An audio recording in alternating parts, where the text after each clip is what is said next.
Ethan Whitmore stared at the red letter at the top of his test paper and felt something inside him sink. Another F. Another failure. Another reminder that no matter how hard he tried, it never seemed to be enough. The 12-year-old sat alone at a massive oak desk inside a private study larger than most apartments. Floor-to-ceiling windows overlooked rolling green hills beyond his family's estate. Shelves filled with expensive books lined the walls. A grand piano sat in one corner. Every resource money could buy surrounded him. Yet none of it seemed capable of helping him pass a simple test. Outside the study, voices echoed through the hallway. Ethan already knew what they meant. The meeting was ending. Another tutor was leaving. He looked down at the paper again. 8 tutors in 2 years. The best private schools. Endless practice exams. Weekend study programs. Educational consultants flown in from across the country. Nothing worked. A quiet knock sounded on the door. Before Ethan could answer, it opened. His father stepped inside. Richard Whitmore was one of the most successful businessmen in America. Financial magazines called him a visionary. Investors called him brilliant. Employees called him demanding. At that moment, he looked tired. Very tired. His expensive suit was perfectly pressed. His expression was not. Richard glanced at the test score lying on the desk. His shoulders lowered slightly. Ethan hated that reaction more than anger. Disappointment felt worse. Neither spoke for several seconds. Finally, Richard looked toward the door where the tutor had just left. "He says you are not applying yourself?" Ethan stared at the desk. "I tried." "Then why does this keep happening?" The question hung heavily in the room. Ethan wanted to answer. He wanted to explain. But he did not know how. He studied for hours. He completed assignments. He memorized information. Yet the moment a test appeared in front of him, everything seemed to disappear. Richard rubbed his forehead. "I do not understand." Ethan nodded slightly. "Neither do I." The silence returned. Outside, sunlight reflected across the estate's fountain. Inside, the room felt smaller with every second. Richard finally turned toward the door. "We will find another tutor." Ethan almost laughed. Another tutor. Another expert. Another person who would spend a few weeks trying to fix him before eventually giving up. As his father reached the doorway, Ethan spoke so quietly he barely recognized his own voice. "Maybe I am just stupid." Richard froze. The words seemed to stop time. For a moment neither moved. Neither breathed. Then Richard slowly turned around. Shock crossed his face. Ethan immediately looked away. He wished he could take the words back. But they were true. Or at least they felt true. Because when every test ended the same way, eventually failure stopped feeling like something that happened. It started feeling like who you were. Neither of them noticed the small blonde girl standing halfway down the hallway carrying a stack of library books beside her mother. But Lily Parker had heard every word. And what she heard that afternoon was about to change both of their lives forever. The hallway grew quiet after Richard Whitmore disappeared into his office. The enormous estate seemed almost peaceful from the outside. Sunlight reflected off perfectly trimmed hedges. Water sparkled in the marble fountain near the circular driveway. Luxury cars rested beneath covered arches. Everything looked perfect. Yet Lily Parker had learned something during the years she spent following her mother from one wealthy home to another. Perfect houses often hid imperfect lives. She adjusted the stack of library books in her arms and continued walking beside her mother. Grace Parker pushed a cleaning cart down the hallway lined with family portraits and expensive artwork. "Do not stare," Grace reminded gently. "And stay close." Lily nodded. She always did. At 10 years old, she understood the rules. Children like her were not guests in places like this. They were expected to remain invisible. Most of the time she did not mind. Being invisible allowed her to observe. And Lily loved observing people. As they moved through the estate, she found herself thinking about the boy she had seen inside the study. Ethan Whitmore did not look lazy. He did not look careless. He looked defeated. There was a difference. A very important difference. Most adults missed it. Lily rarely did. An hour later, Grace began cleaning one of the upstairs sitting rooms while Lily settled into a corner chair near a bookshelf. The room was larger than her entire apartment. Tall windows overlooked acres of rolling green property. Leather chairs surrounded a stone fireplace. Crystal decorations sat on polished tables. Yet Lily's attention drifted towards something else. A stack of papers resting on a side desk. She recognized them immediately. School assignments. Study guides.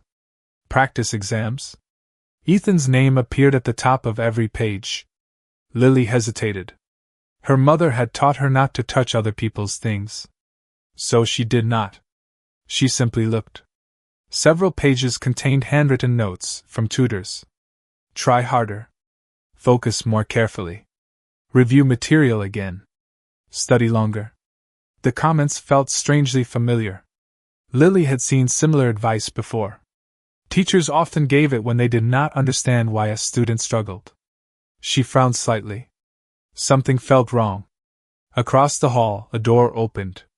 Footsteps approached. Lily quickly returned her attention to her book.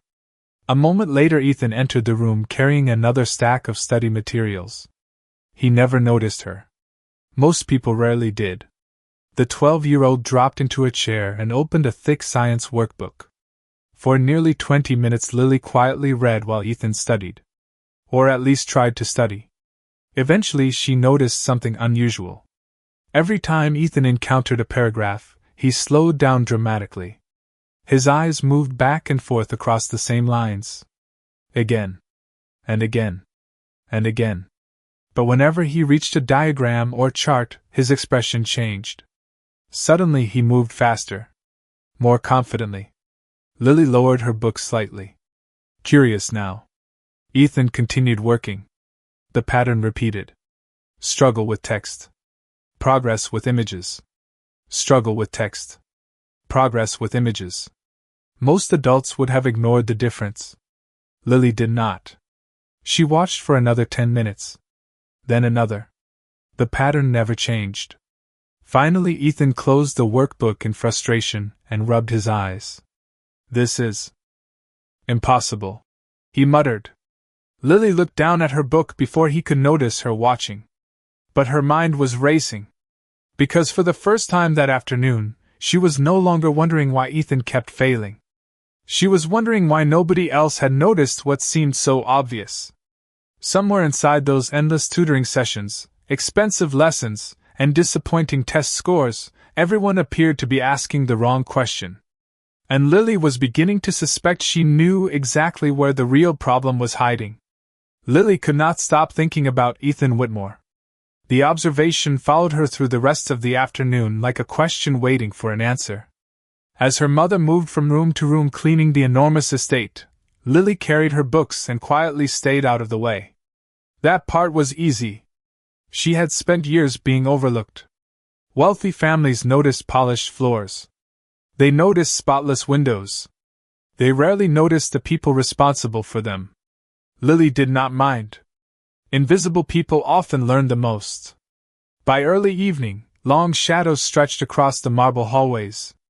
The house grew quieter as staff finished their work and guests departed. Somewhere downstairs, dinner was being prepared. Somewhere else, phones rang and meetings continued. But inside one corner of Lily's mind, the same puzzle remained. Why did Ethan struggle only when information was presented a certain way? The question reminded her of something she had read months earlier at the public library. During a summer reading program, she had discovered a worn book about how different people learn. Most children ignored books like that. Lily loved them. The author described students who seemed unsuccessful until lessons matched the way their brains processed information. Some learned best through listening. Some through movement. Some through patterns. Others through pictures. Suddenly, poor students became excellent students, not because they had changed, but because the teaching changed. That memory returned with surprising clarity. After dinner, Grace finished her final assignment in the west wing of the mansion. Lily waited nearby with a book open on her lap. She was reading the words. Yet her attention drifted repeatedly toward the hallway outside Ethan's study. Eventually a familiar sound reached her ears. Frustrated pacing. She looked up. Through the partially open doorway, she could see Ethan moving back and forth across the room. Papers covered his desk. Flashcards littered the floor. Several textbooks sat open beside a laptop screen glowing in the dim light. Ethan stopped pacing long enough to stare at a page. After a few seconds, he groaned and dropped into a chair. Lily watched quietly. Then something interesting happened. Ethan grabbed a notebook and began drawing small diagrams beside the information he was trying to memorize. Within minutes, his expression changed. His shoulders relaxed slightly. His eyes sharpened. He seemed more focused. More comfortable. Then the notebook reached the edge of the desk and slipped onto the floor. The pages scattered. Ethan sighed heavily and pushed everything away. The brief moment of progress disappeared. Lily felt a spark of excitement. There it was again. The same pattern. Whenever Ethan turned words into pictures, he improved. Nobody appeared to notice. Not his tutors. Not his teachers. Not even Ethan himself. A few minutes later, Grace called for Lily. It was time to leave. Lily stood and gathered her books. As she followed her mother toward the front entrance, she glanced back one final time. Through a distant window she could see Ethan sitting alone beneath the warm light of the study. Surrounded by resources. Surrounded by opportunity. Yet somehow convinced he was failing because something was wrong with him. Lily understood that feeling better than most people realized. Many adults assumed children from families like hers could never accomplish much. They made assumptions before asking questions. They judged before understanding. The difference was that Lily had learned not to believe them. Ethan had not. As the evening air greeted them outside, Lily tightened her grip on her library books. She was no longer simply curious about the billionaire's son. She was becoming certain of something. The problem was not that Ethan could not learn. The problem was that nobody had figured out how Ethan learned. And somewhere inside that realization was a secret powerful enough to change everything. The following Saturday arrived with gray clouds hanging low above the Whitmore estate. Lily sat quietly in the passenger seat of her mother's aging sedan as they drove through the massive front gates. The contrast felt familiar. Behind them were modest apartment buildings and crowded streets. Ahead stood acres of perfectly maintained lawns, stone pathways, and a mansion that looked more like a private resort than a family home. Grace parked near the service entrance and gathered her supplies. Lily picked up her backpack. Inside were 3 library books, a notebook, and a worn folder she carried almost everywhere. Most children filled backpacks with toys or games. Lily filled hers with questions she wanted answered. The estate felt unusually tense that morning. Staff moved quickly through the hallways. Phones rang more often. Several conversations stopped the moment Richard Whitmore entered a room. Something important was happening. Lily eventually learned what it was. Another tutor had arrived. Number 9. The newest expert was a respected educational consultant from Boston. According to a conversation Lily overheard near the kitchen, families waited months to secure appointments with him. He charged more per week than Grace earned in several months of work. If anyone could help Ethan, people believed it would be him. By late morning, the tutor and Ethan had disappeared into the study. Hours passed. Lily spent part of the time reading in the library, a room filled with more books than she had ever seen in one place. Yet her attention kept drifting upstairs. She found herself wondering whether the new tutor would notice the pattern. Whether he would see what seemed increasingly obvious. Shortly after lunch, voices echoed down the hallway. The study door opened. Lily glanced up from her book just in time to see the tutor leaving. His expression told her everything. Richard followed him into the hallway. "You are saying the same thing as everyone else?" Richard asked. Frustration filled his voice. The tutor sighed. "Ethan is intelligent. Very intelligent. But he appears disengaged." Richard folded his arms. Then how do I fix that? The tutor hesitated. More structure. More practice. More accountability. Lily felt her stomach sink. She had heard those words before. Different people. Same advice. The tutor soon left. Richard remained standing in the hallway long after the front door closed. For the first time, he looked less like a billionaire and more like a worried father. Meanwhile, Ethan sat alone inside the study. A stack of new assignments waited on the desk. He barely looked at them. Lily passed the room while carrying books back toward the library. Through the open doorway she caught sight of something unusual. Ethan was staring at a blank notebook page. Not writing. Not reading. Just staring. Then he slowly began sketching. Boxes. Arrows. Shapes. Connections. Within minutes, pages filled with visual diagrams. Lily stopped walking. Her pulse quickened. There it was again. The same thing she had noticed days earlier.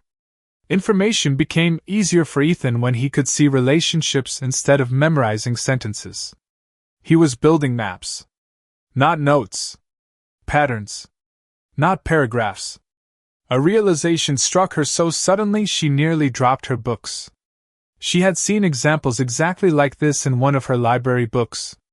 Students who processed information visually often struggled in environments built around lectures, memorization, and dense text. They were not slower. They were different. Lily tightened her grip on the books. The pieces were beginning to fit together. Ethan was not failing because he lacked ability. He was failing because every adult around him kept trying to force him through the same door. And nobody seemed willing to notice there was another door standing wide open right beside it. That evening, rain tapped softly against the tall windows of the Whitmore estate. The sound echoed through long hallways and empty rooms as staff finished their work and the mansion settled into unusual quiet. Most of the lights had been dimmed. Guests were gone. Meetings had ended. Yet one room remained illuminated. Ethan's study. Lily noticed it immediately as she followed her mother through the second-floor corridor. The warm glow spilled into the hallway beneath the partially open door. Grace was busy finishing a final task in a nearby guest suite. "I will only be a few minutes," she said. Lily nodded and sat on a bench near the staircase with one of her library books resting in her lap. She tried to read. She truly did. But her thoughts kept returning to Ethan. To the diagrams. To the endless tutors. To the same mistake everyone seemed to be making. After several minutes, the study door opened. Ethan stepped into the hallway. He looked exhausted. Dark circles sat beneath his eyes. A stack of flash cards hung loosely from one hand. He walked toward the staircase and sat 3 steps below Lily without noticing she was there. For a while neither spoke. The rain continued tapping against the windows. Somewhere downstairs a grandfather clock chimed. Ethan stared at the cards. Then he slowly dropped them onto the step beside him. "I hate these things." The words escaped before he seemed to realize someone could hear them. Lily looked up from her book. Ethan noticed her for the first time and immediately looked embarrassed. "Sorry." Lily shrugged. "You do not have to apologize." Ethan gave a tired laugh. "You probably think I am weird." Lily considered the question seriously. "Why?" Ethan looked surprised. "Because I keep failing everything." Lily closed her book. "That does not make you weird." Ethan stared ahead. "It feels like it does." The honesty in his voice caught her attention. There was no arrogance. No entitlement. Only frustration. The kind that comes from trying very hard and seeing no results. For several moments neither spoke. Then Lily asked a simple question. "What happens when you study?" Ethan frowned. "What do you mean? What is the hardest part?" Ethan thought about it. Nobody had asked him that before. Teachers asked about grades. Tutors asked about assignments. His father asked about results. But nobody asked what learning felt like. "Reading," he admitted. "I read the same thing over and over. Sometimes 5 times. Sometimes 10. Then somebody asks me a question and I cannot remember anything. Lily nodded slowly. What about diagrams? Ethan turned toward her. Diagrams? Charts. Maps. Pictures. Ethan hesitated. Those are easier. Lily felt her pulse quicken. How much easier? Ethan looked genuinely confused by the question. Then he thought about it. A lot easier. He picked up one of the flashcards and stared at it. If I can see how things connect, I remember them. If it is just words, everything gets mixed together. Lily tried not to smile. The pieces were fitting together even more clearly now. Ethan continued speaking, almost as if he had forgotten she was a stranger. Sometimes I draw things in my notebook. It helps. But every tutor tells me to stop because it wastes time. Lily's eyes widened slightly. There it was. The answer had been sitting in front of everyone all along. Ethan was not failing because he lacked intelligence. He was failing because every person trying to help him kept taking away the very thing that made learning possible for him. For a moment Lily simply sat there. Then she looked at the boy beside her and realized something important. The secret was no longer a theory. It was real. And for the first time, she believed she knew exactly what Ethan needed to hear. Lily looked at Ethan for several seconds before speaking. The rain continued falling outside the tall windows. Water traced thin lines down the glass while soft light from nearby wall lamps cast long shadows across the staircase. The mansion felt unusually quiet. It was the kind of silence that appears when a conversation is about to change something important. Ethan stared at the flashcards in his hands. He looked tired. Not physically tired. Defeated. Like someone who had spent so long trying to climb a wall that he no longer believed another side existed. Lily took a slow breath. What if you are not studying the wrong amount? Ethan frowned. What does that mean? She hesitated. The idea sounded simple in her head. Saying it aloud felt harder. What if you are studying the wrong way? Ethan blinked. For a moment he looked completely confused. Then he laughed softly. Not because he thought the idea was funny. Because he had heard so many solutions before. Every tutor says I need a better study plan. Lily shook her head. That is not what I mean. Ethan waited. Lily opened her backpack and removed a small notebook filled with sketches, diagrams, and handwritten observations. It was one of the notebooks she carried everywhere. Whenever she learned something interesting, she wrote it down. Sometimes ideas came from library books. Sometimes they came from people. Sometimes they came from simply paying attention. She opened to a page covered with simple drawings. Boxes connected by arrows. Shapes linked by lines. Ethan immediately leaned forward. What is that? Lily pointed to the page. Information. Ethan looked confused again. It looks like a map. Lily smiled slightly. Exactly. She turned another page. Then another. Each one transformed complicated topics into pictures. Historical events became timelines. Science concepts became diagrams. Reading assignments became visual pathways. Ethan stared at the notebook. Something about it felt familiar. You do this for everything? Lily nodded. Almost everything. Ethan looked down at his flashcards. Then back at the notebook. Why? Lily shrugged. Because it helps me see how things connect. The words seemed to stop him. Slowly, he looked toward the study where stacks of textbooks waited. Then toward the notebook again. Lily could almost see the pieces moving inside his mind.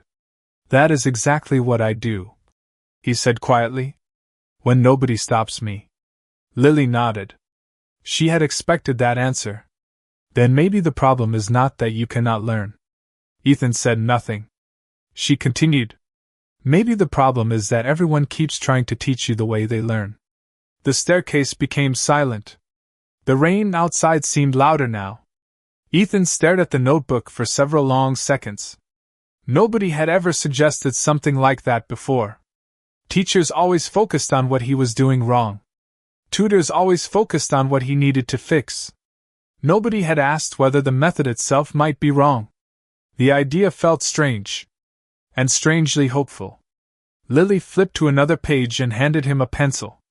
Try something. Ethan looked uncertain. What? Take one chapter you hate. He immediately thought of science. Then. Draw it. Ethan almost laughed. That sounds ridiculous. Lily smiled. Maybe.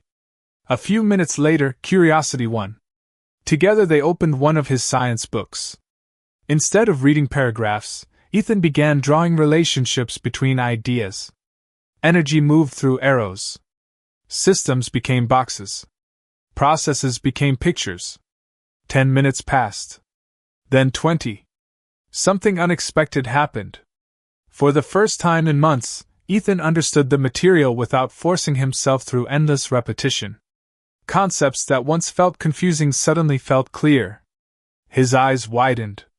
Lily noticed immediately. So did Ethan. He looked at the page. Then at her. Then back at the page. Wait. His voice sounded different now. Not defeated. Not frustrated. Curious. Hopeful. I actually understand this. Lily smiled. Because she already knew. And for the first time in a very long time, Ethan Whitmore was beginning to realize that there had never been anything wrong with him at all. The next week felt different from the moment Ethan woke up on Monday morning. For the first time in months, he did not dread opening his textbooks.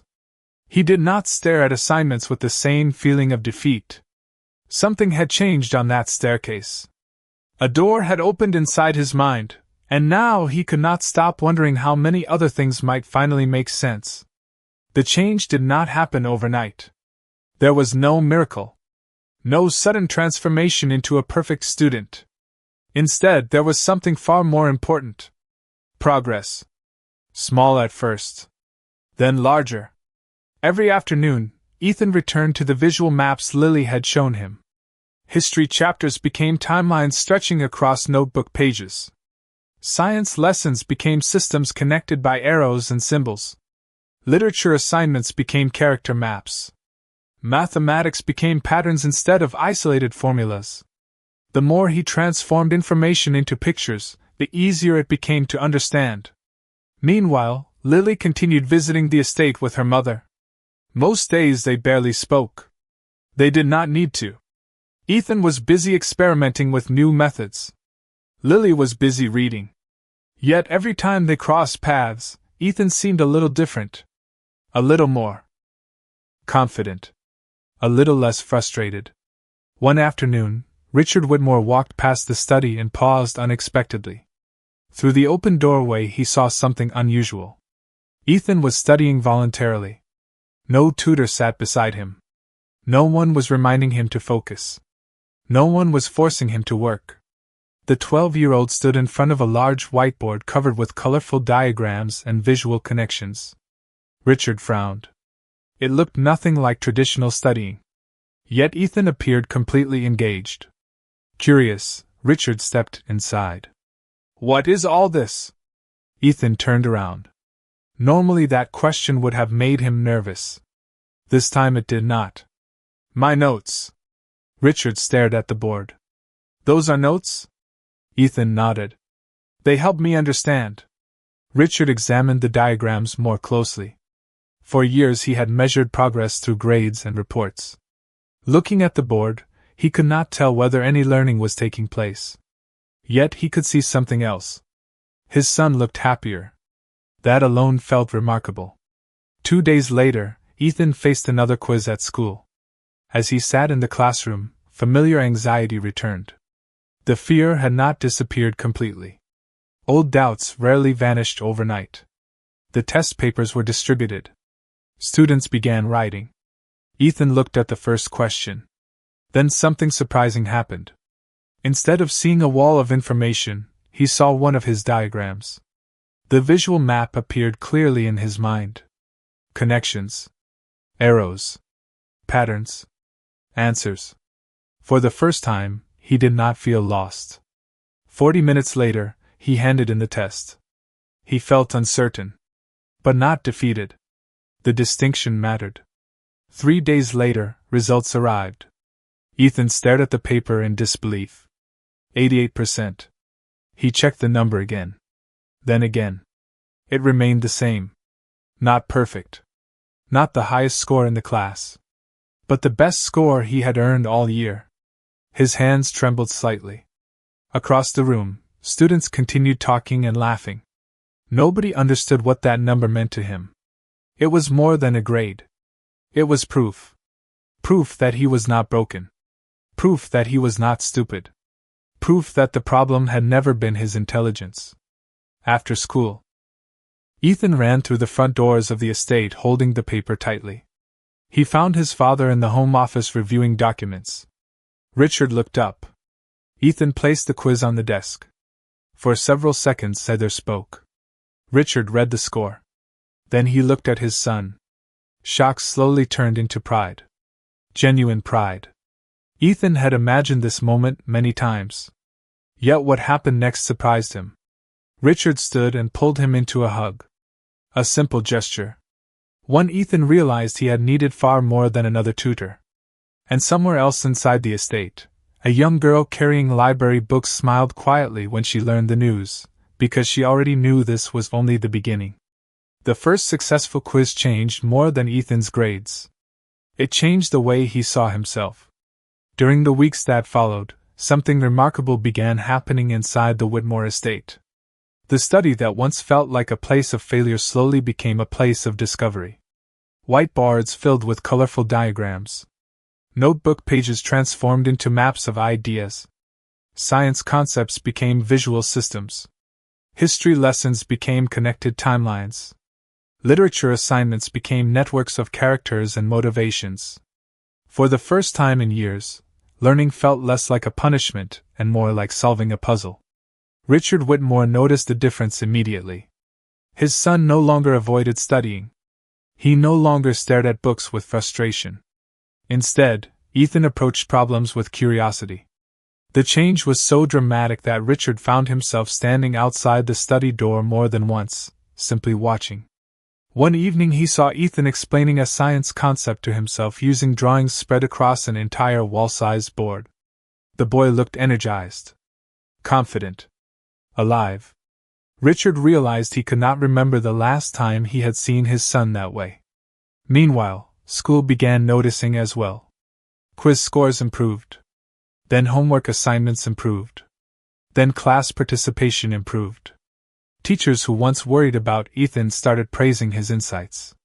Several were surprised by how deeply he understood subjects once he found a way to express his thinking. Yet the biggest test still lay ahead. Midterm exams were approaching. The same exams that had caused Ethan endless anxiety in previous years. The same exams that seemed to confirm every fear he carried about himself.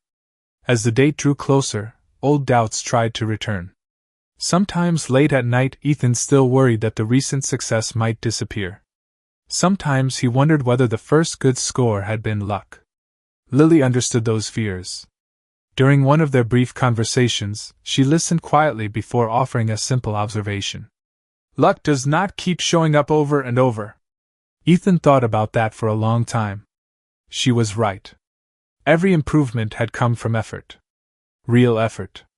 Not from working harder than before, but from finally working in a way that made sense to him. The morning of the midterm exam arrived beneath bright autumn sunlight. Students filled the hallways carrying notebooks and review sheets. Conversations buzzed with nervous energy. Ethan walked into the classroom carrying only a few visual summary pages he had created himself. As he sat down, he noticed something surprising. He was nervous. But he was not afraid. There was a difference. The exam began. Questions filled page after page. Around him, pencils moved rapidly. For a moment, Ethan closed his eyes. Then he pictured the diagrams he had spent weeks creating. Instantly the information appeared in his mind. Connections. Patterns. Relationships. The answers followed naturally. Hours later, the exam ended. Days passed. Then results arrived. Students crowded around the posted scores. Voices filled the hallway. Ethan approached slowly. His heart pounded. He scanned the list once. Then again. Then a third time because he could hardly believe what he saw. Near the top stood his name. 96%. For several seconds he simply stared. The hallway seemed to disappear around him. Months earlier, he had questioned whether he was intelligent at all. Now he stood among the highest scores in his grade. Not because he had changed who he was. Because he had finally been allowed to learn as himself. That evening, Richard received a call from the school principal. By the time the conversation ended, he sat silently at his desk for several minutes. Pride filled his chest. But so did something else. Humility. Because as he thought about everything that had happened, he realized none of the expensive tutors had discovered the answer. None of the consultants had discovered the answer. The person who changed his son's life was a quiet little girl carrying library books through the halls of his mansion. And Richard knew there was something he needed to do. 3 days after the midterm results were released, the Whitmore estate hosted a small dinner for family, close friends, and several educators from Ethan's school. The occasion was simple. Richard Whitmore wanted to celebrate his son's progress. Yet beneath the elegant table settings, warm lighting, and carefully prepared meals, another purpose lingered quietly in his mind. Throughout the evening, guests congratulated Ethan. Teachers praised his improvement. Family friends admired his determination. Ethan thanked them politely, but each compliment reminded him of the same truth. None of this would have happened without Lily. As the dinner came to an end, Richard stood from his chair and gently tapped his glass. Conversations faded. The room grew quiet. Dozens of eyes turned toward him. Richard glanced at Ethan first. Pride filled his expression. Then he looked toward a table near the back of the room where Grace Parker sat beside her daughter. Grace immediately looked uncomfortable. She was accustomed to serving events like this, not attending them. Lily seemed equally surprised. Richard took a slow breath. A few months ago, I believed I could solve any problem if I hired the right expert. Several guests smiled. The statement sounded exactly like something a billionaire might say. Richard continued. When Ethan struggled in school, I hired tutors, consultants, specialists. Every resource money could buy. The room listened carefully. And every one of them focused on the same question. He paused. How do we make Ethan learn differently? Silence settled across the room. Richard's gaze moved toward Lily. Only one person asked a better question. Several people followed his eyes. Lily lowered hers immediately. How does Ethan learn? Richard said. That question changed everything. Grace looked stunned. Ethan smiled. He had been waiting for this moment. Richard walked across the room and stopped beside Lily's chair. For a second, the billionaire seemed to struggle finding the right words. Then he spoke with complete sincerity. You helped my son discover something none of us could see. Lily's cheeks turned red. She stared at the floor. I just noticed something. Richard smiled gently. Exactly? The room laughed softly. Not at her. With warmth. With appreciation. For perhaps the first time in her life, Lily felt truly seen. Richard then handed Grace a folder. Confusion crossed her face. She opened it slowly. Inside was information about an educational scholarship fund. Her eyes widened immediately. Richard, she whispered. He nodded. Lily should never have to worry about whether she can continue learning. Grace stared at the pages. The scholarship would cover educational expenses through college and beyond. For several seconds she could not speak. Tears filled her eyes. Across the room, Ethan watched Lily's reaction and felt happier than he had after receiving any grade. Because this was bigger than a test score. Bigger than school. It was recognition. Real recognition. Months later, life continued changing. Ethan's grades remained strong. More importantly, his confidence remained strong. Teachers adjusted how they worked with him. He became more engaged in class. More willing to participate. More willing to ask questions. For the first time, learning felt like something he could enjoy instead of fear. Lily continued reading everything she could find. Library books became advanced courses. Advanced courses became new opportunities. Her curiosity never changed. Neither did her kindness. Years later, people would remember Ethan's academic turnaround as an inspiring story. Some would talk about study techniques. Others would discuss educational methods. But those closest to the story understood a deeper lesson. A boy did not succeed because someone taught him harder. He succeeded because someone finally understood him. And that understanding came from a quiet girl many people would have overlooked. In a world obsessed with titles, credentials, and appearances, the person who changed everything was the one nobody expected. Because intelligence is not always the loudest voice in the room. Wisdom does not always arrive wearing expensive clothes. And sometimes the greatest gift you can give another person is helping them see that they were never broken in the first place.